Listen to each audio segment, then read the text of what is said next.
నిబంధనను మోసే పాటించకపోతే దేవుడు మోసేని చంపాలనుకున్నాడు.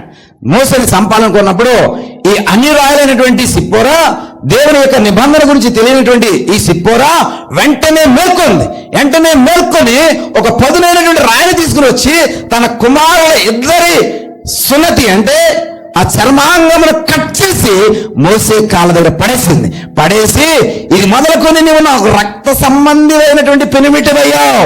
ఏమంటుందండి? రక్త సంబంధిమైనటువంటి పెనిమిటివయ్యావు అని అనగానే ఎవరైతే చంపుదామని వచ్చాడో ఆయన చంపడం మనిషి వెనక్కి వెళ్ళిపోయాడు. తెలుసు, స్తోత్రం చెప్పాలి ఒకసారి. ఎవరిని బట్టి? సిప్పోరాను బట్టి. ఎవరిని బట్టి? తీర్మానం తీసుకున్న సిప్పోరా ఏం చేసిందో తెలుసా? తన భర్త యొక్క ప్రాణాన్ని కాపాడింది. ఎలా కాపాడిందో తెలుసా? నిబంధన తెలియదు, నియమం తెలియదు, రక్షణ గురించి తెలియదు, ఆ సున్నతి గురించి తెలియదు, నిబంధన గురించి తెలియదు.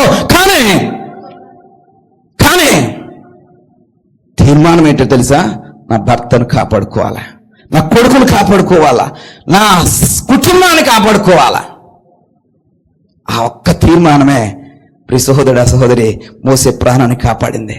నీ నీ నీ జీవితంలో ఎప్పుడైనా ఎన్నడైనా ఇలాంటి నిర్మాణాత్మకమైనటువంటి తీర్మానం తీసుకున్నావా?